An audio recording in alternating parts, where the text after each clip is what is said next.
Different integral का क्षेत्र ज्ञात करने के लिए सबसे पहले हमको क्या करना पड़ता है, ये थ्योरम है। जैसे मान लिया हमने कोई क्लोज इंटरवल है ए कामा बी, इस ए कामा बी क्लोज इंटरवल में दिया हुआ फलन हमारा सतत है। सतत हम कैसे ज्ञात करते हैं, इसके तरीके हम पहले ज्ञात कर चुके हैं। जैसे हम उसकी दिए हुए फंक्शन की या दिए हुए फलन की हम LHL लिमिट निकालते हैं और RHL लिमिट निकालते हैं। दोनों लिमिट निकाल देख लेते हैं। उस लिमिट पर ही, उस फंक्शन पर ही, उस बिंदु पर क्या होता है, दोनों लिमिट के मान में मान के बराबर हमारे फंक्शन का मान आता है, तो दिया हुआ फलन क्या कहलाता है, सतत कहलाता है। अब उस सतत फलन है हमारा, तो सतत फलन का जो इंटीग्रेशन अगर हम मान लें f है, तो हमारा दिया हुआ फलन f है और उसका इंटीग्रेशन हमने क्या मान लिया, कैपिटल F है।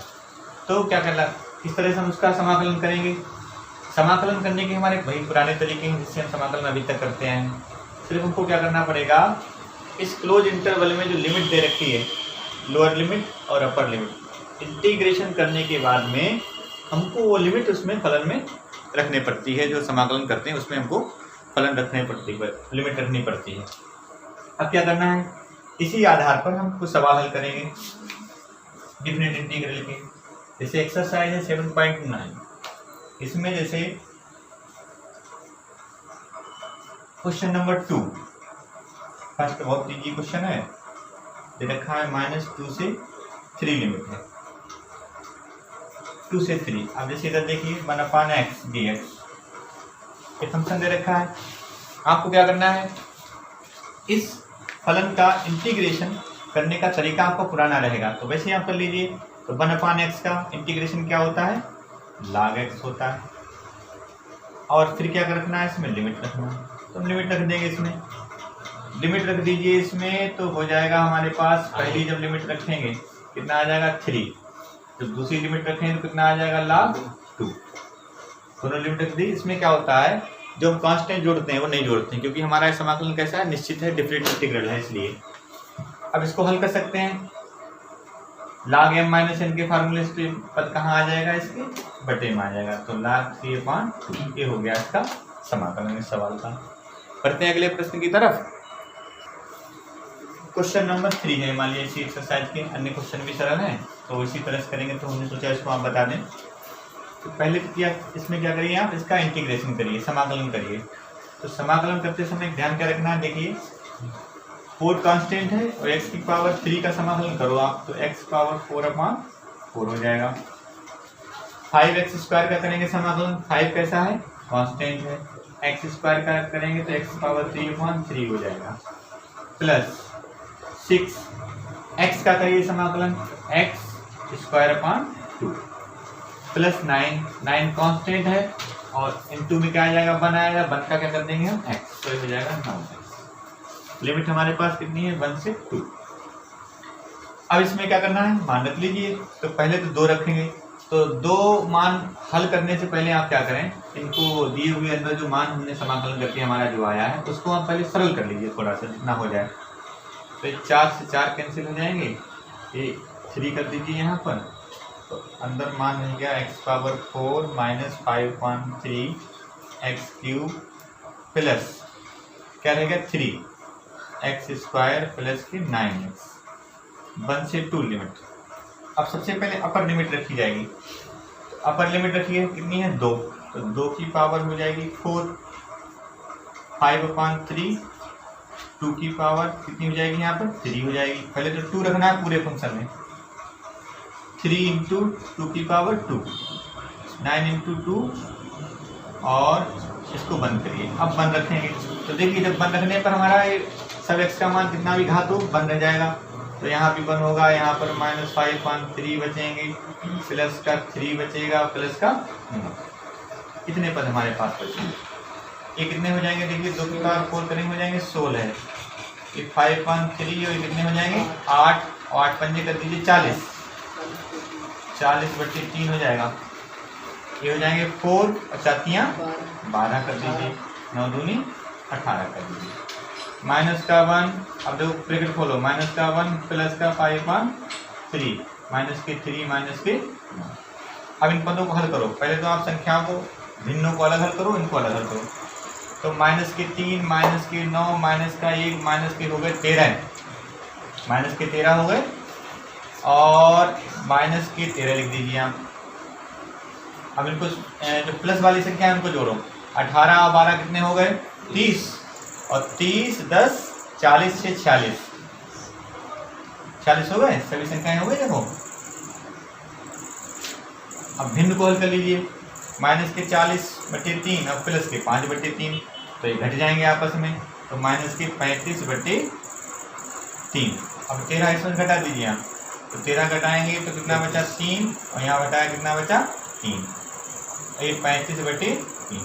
अब इनका एलसीएम लेके इनको हल करो, तो एलसीएम लेके जो इनको हल करेंगे तो 3 तियाँ 9, 3 तियाँ 9 और 35 घटाना है इसमें से, तो 35 घटा दो इसमें से। 9 में से 5 के 4 और 9 में से 3 जाएंगे, कितने बचेंगे भाई? 6/3। अब 3 से क्या कट रहा है? देखो नहीं, तो 64/3 ही इसका आंसर हो गया। ठीक, अगले प्रश्न की तरफ बढ़ते हैं। क्वेश्चन नंबर जो 4 दे रखा है, इसको भी हमें भी जो पहले क्वेश्चन हल कर चुके हैं ठीक उसी तरह से इसको भी हल कर लेंगे। तो आप क्या करेंगे? sin 2x का समाकलन करिए। तो sin 2x किसका समाकलन होता है? माइनस कास, तो माइनस कास हो जाएगा, लेकिन 2x है तो 2x लिखो और इसका पूरा समाकलन देखें तो बटे में क्या आ जाएगा? 2 आ जाएगा। 0 2 π/4 लिमिट लगाओ आप, लिमिट रखो। पहले तो अपर लिमिट, एक चीज़ और कर लीजिए यहाँ, इसमें क्या, इसमें जो अंदर कांस्टेंट आया करे, यदि इसमें कोई संख्या आ रही है, कोई कांस्टेंट आ रहा है, तो उस कांस्टेंट को पहले बाहर निकाल लिया करो। उसमें क्या होगा? सवाल हल करने में आपको आसानी हो जाएगी। अंदर क्या रहेगा? कास 2x ही रहेगा। अब आप लिमिट उसमें रखो, आसानी से हो जाएगा सवाल। तो लिमिट रखें तो पहले देखो π/4 रखोगे आप, 2 × π/4, फिर क्या लगाना है? माइनस, फिर क्या लिखेंगे आप? 2 × 0 डबी लिमिट 1/2। आप ऐसे अभी देखिए कितना बचा? cos π/2 मतलब cos 90। cos 90 का मान कितना होता है? cos 90 का मान 0, cos 90 का मान 0 हो गया, और cos 0 का मान 1 होता है। -1 की -1/2 से गुणा करें तो प्लस का 1/2, ये आपका आंसर होगा। इस तरह से निश्चित समाकलन हो गया क्वेश्चन नंबर। नेक्स्ट क्वेश्चन, जिस तरह से हम लोगों ने क्वेश्चन नंबर 3 किया, 2 किया, 1 किया, उसी तरह से क्वेश्चन नंबर ये देखिए 9, समाकलन आप उसी विधि से करिए जैसे आप कर रहे थे अभी।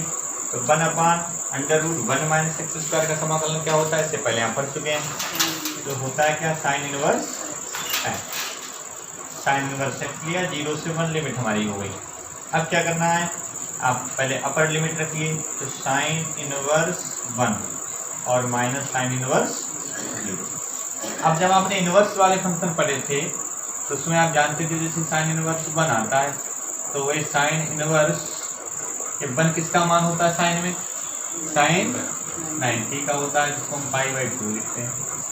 अब इनवर्स वाले फलन से, इनवर्स वाले फंक्शन से गायब हो जाएगा, तो क्या रह जाएगा? π/2। तो हम क्या करते हैं? डायरेक्ट मान रख देते हैं। जब यहाँ पर मान दे रखा हो तो हम कोण रखते हैं, जब कोण दे रखा हो तो हम क्या रख देते हैं? मान रख देते हैं। तो इधर देखिए यहाँ पर sin इनवर्स 1 है, इसका मतलब हम कोण रख देंगे, क्या हो जाएगा? π/2।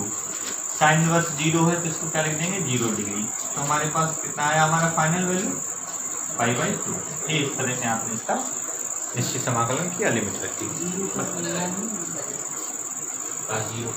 अगला प्रश्न,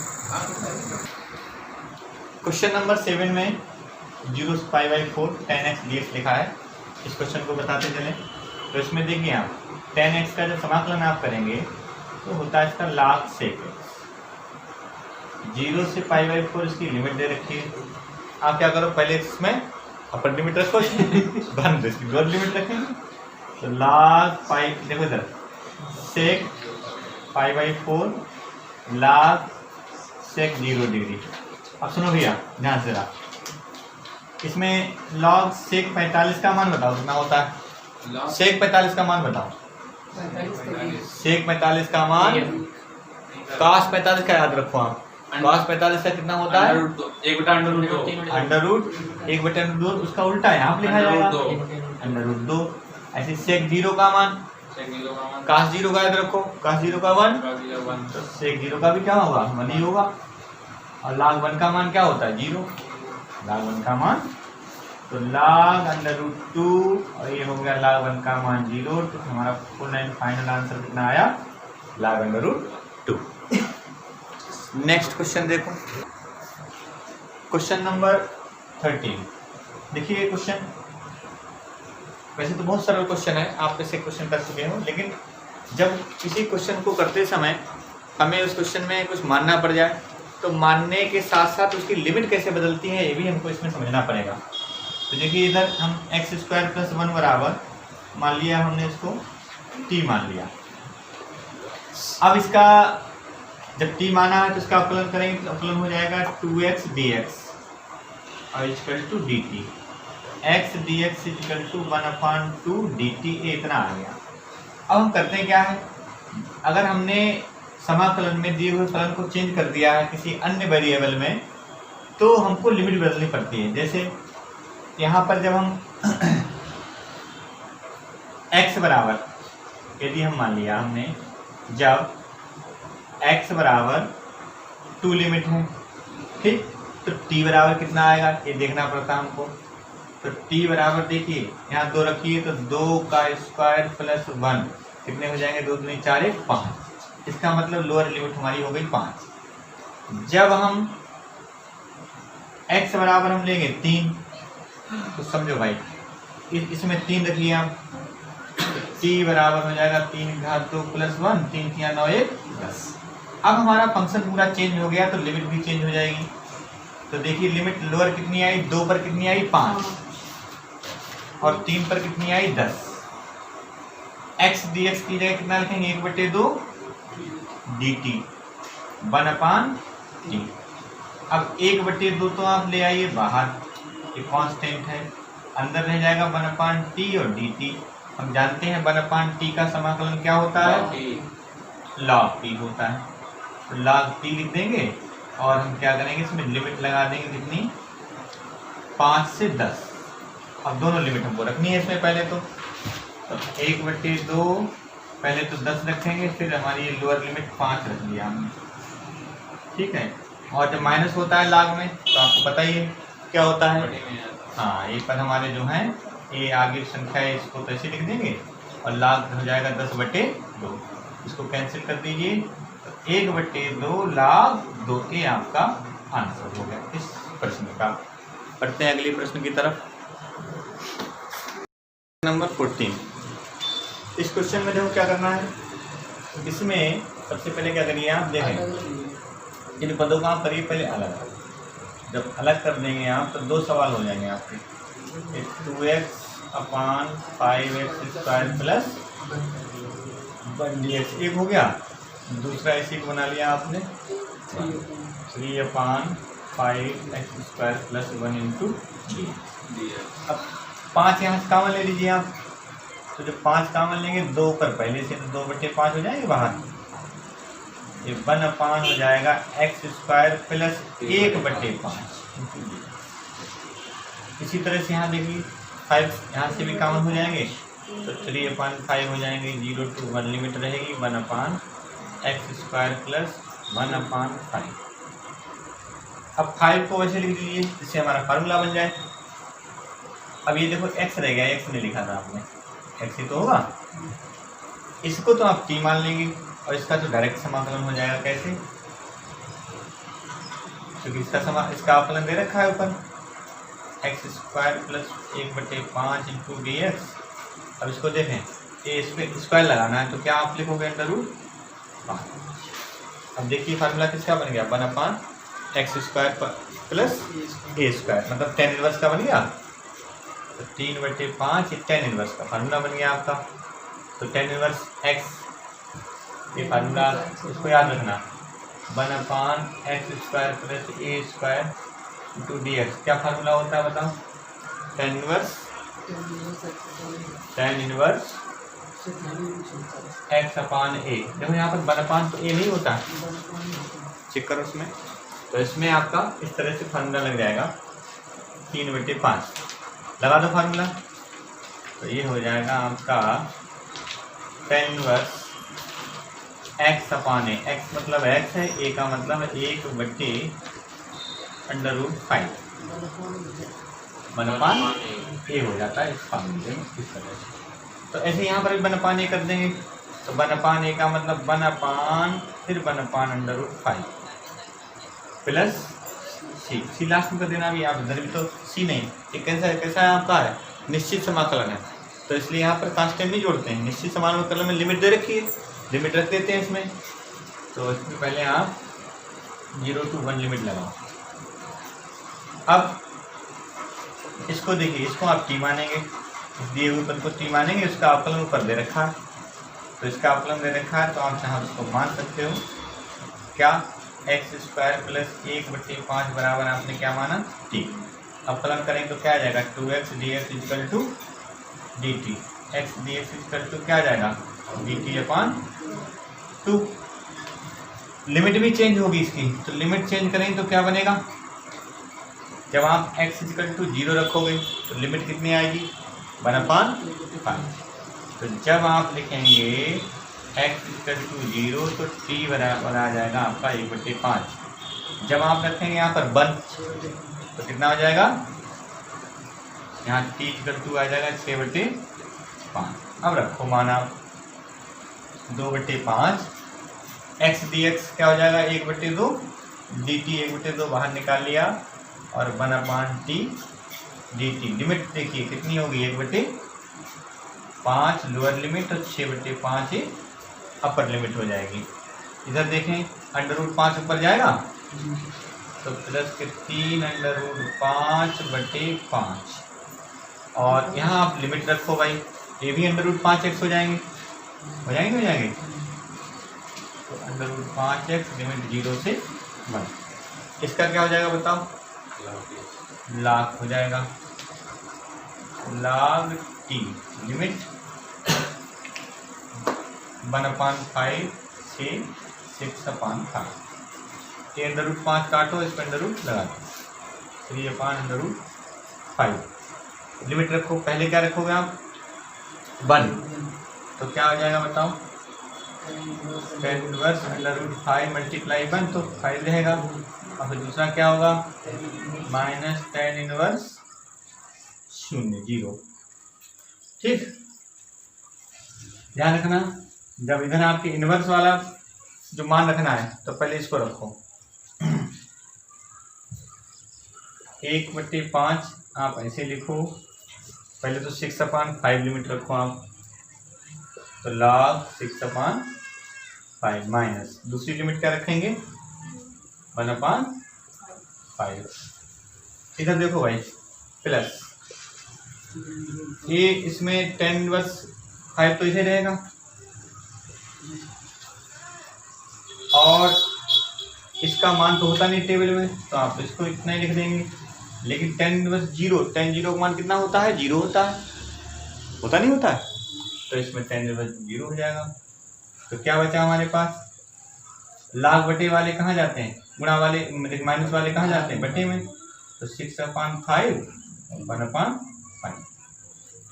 प्लस के 3/√5 और ये tan इनवर्स √5। अब ये 5 हटा दीजिए आप, तो 1/5 log 6 3/√5 tan इनवर्स √5। ये हो गया आपका इस क्वेश्चन का सॉल्यूशन। अगला क्वेश्चन, क्वेश्चन नंबर 15 देखें।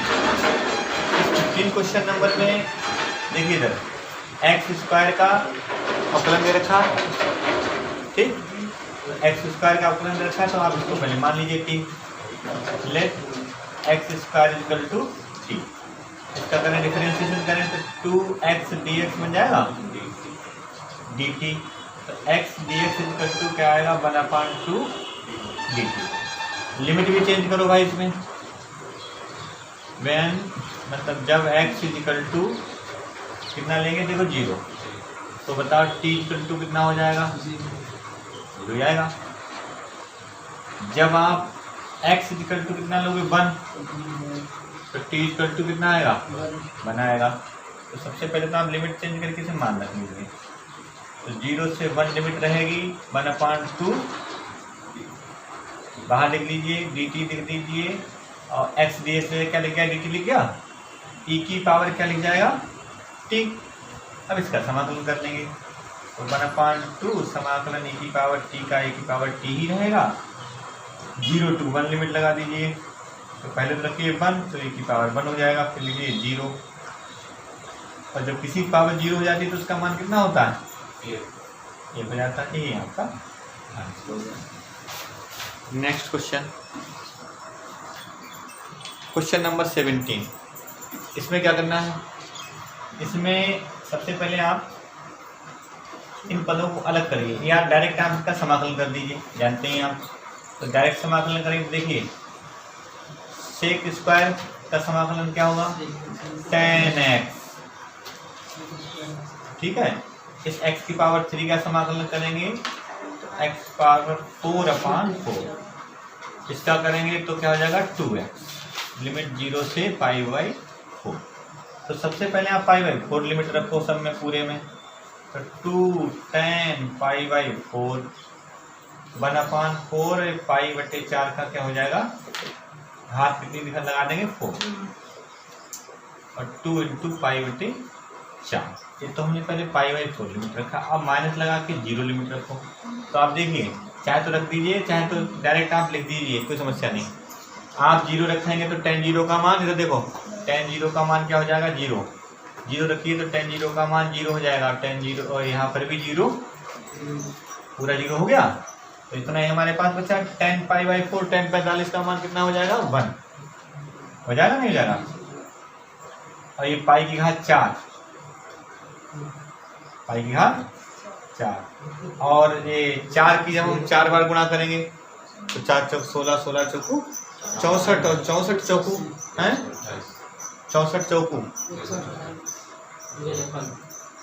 64 के चौकू, तो 4 चौक 16 और 6 चौक 24 और ये 25, 200, सही है। 4 बार गुणा करोगे आप तो 4 चौक 16, 4 चौक 16, 16 16 256, ये 256 हो गए, और यहाँ पर इसको हटा दीजिए तो π/2, इसको और एक बार मल्टीप्लाई कर लेंगे, हमारा यही आंसर आ जाएगा। इसको आप कर सकते हैं। देखिए क्वेश्चन नंबर है कौन सा, 18, 0 से π लिमिट है sin square x/2 minus cos square x/2। अब इसमें आप देखिए, अगर इसका डायरेक्ट देखें आप समाकलन नहीं, इसीलिए हमने आपको सर्वसमीकाएं लिखा रखी, ठीक। अगर वो सर्वसमीका मालूम है तो सवाल आपको तुरंत आपका हो जाता है। सर्वसमीका क्या थी, ये हमने आपको, आप देखना इससे पहली वाली वीडियो हमने आपको बना के दिए, उसमें सब पूरी सर्वसमीकाएं हैं। तो cos 2x की सर्वसमीका होती है क्या, cos square x minus sin square x, ठीक। 5 फार्मूले हैं आइडेंटिटीज में, देखना। हाँ, तो ये सर्वसमीका होती है। अब जैसे यहाँ पर देखिए, जो यहाँ कोण होता है उसका आधा कोण यहाँ लिखते हैं। अगर मान लो यहाँ पर कोण हमारा है x, तो इधर कोण क्या हो जाएगा, x/2। इसका मतलब एक cos x का मान है, लेकिन है कब, जब cos स्क्वायर पहले हो sin स्क्वायर बाद में। तो यहाँ पर हम क्या करें, पहले तो माइनस कॉमन ले लो आप, तो माइनस कॉमन लेते ही पद क्या हो जाते हैं, आगे पीछे हो जाते हैं। हो गया। अब आप देखिए सर्वसमीका से क्या मान होगा इसका, बताओ। cos हो गया, देखो तो हो गया cos मान। अब cos का समाकलन जानते हैं, तो cos, अवकलन ध्यान रखा करो, sin का अवकलन cos होता है तो प्लस sin हो जाएगा, इसका क्या होगा, प्लस, ये होगा, ठीक है। अब इसका लिमिट रखिए आप, तो sin पाई और माइनस sin 0, तो sin पाई का मान भी 0 होता है और sin 0 का भी। ये क्वेश्चन नंबर 20 में देखिए 2 क्वेश्चन आते हैं, इन दोनों को अलग अलग पहले करना है। तो 0 से 1 लिमिट हो जाएगी x e की पावर x, ये तो हो गया पहला क्वेश्चन।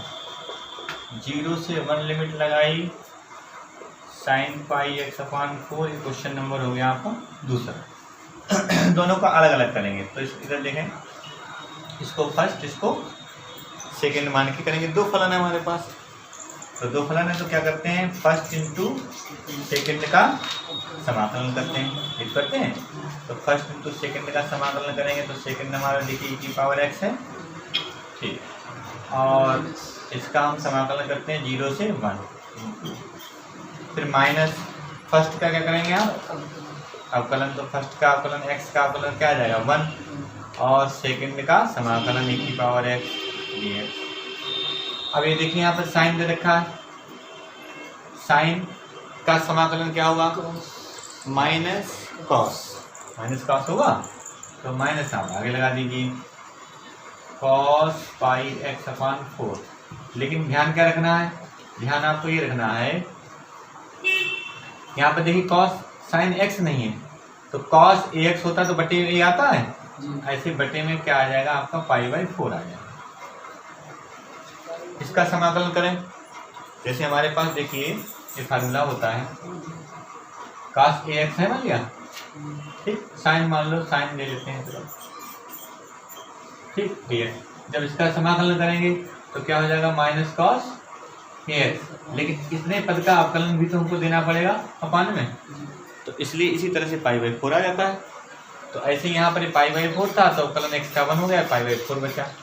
e की पावर x का करें अवकलन तो e की पावर x ही रहेगा, लिमिट अब कितना लगाएंगे 0 से 1। ऐसे e की पावर x का आप अवकलन करिए तो कितना आएगा 0 से 1। अब यहाँ पाई बाई 4 आप बाहर करिए बिल्कुल, तो ये उलट जाएंगे तो पाई 4 अपान पाई, लिमिट रखो पहले तो रखना 1, तो cos पाई बाई 4 इंटू 1 तो इतना बचेगा। फिर रखेंगे 0 तो क्या आ जाएगा cos 0 आ जाएगा। अब देखो पहले तो यहाँ रखो 1, जब 1 रखोगे तो 1 इंटू e की पावर 1, फिर रखोगे 0 तो मल्टीप्लाई करेंगे तो क्या हो जाएगा 0। यहाँ पर पहले तो रखना है 1, तो 1 रखोगे तो e की पावर 1 और e की पावर 0 हो जाएगा। 4 अपान पाई यहाँ पैसे लिख दीजिए, और cos पाई बाई 4 मतलब 45, कितना वैल्यू हुई 1/√2, और cos 0 की कितनी होती है 1 होती है। अब देखिए इधर यहाँ क्या रह गया सिर्फ e, सामने देख लें, यहाँ देखो e बचा, और यहाँ जिसका घात 0 इसका मान कितना होगा 1, तो माइनस माइनस प्लस 1। अब इसको आप गुणा कर दीजिए अंदर, तो माइनस का पाई 4 अपान पाई √2 माइनस माइनस प्लस 4 अपान पाई। अब ये देखिए ई से ई तो आपका घट रहा है, क्या बचा आपके पास 1 माइनस के 4 अपान पाई √2 और प्लस के 4 अपान पाई। √2 हटाना हो तो ऊपर नीचे गुणा करके इसका परिमेयकरण कर देंगे, √2 जो है ये हट जाएगा, पूरा मान आपका निकल। तो निश्चित समाकलन में इतने प्रश्न थे इस एक्सरसाइज में 7.9 में, वो आपने हल करे। आगे की जो एक्सरसाइज हम लोग हल करेंगे उसमें कई हमारी जो निश्चित समाकलन से संबंधित आइडेंटिटीज हैं उनका प्रयोग किया जाएगा। तो आज के लिए बस इतना ही। अगले वीडियो में आपको वो निश्चित आइडेंटिटी के साथ ही आपको नए प्रकार के समाकलन हम आपको बताएंगे।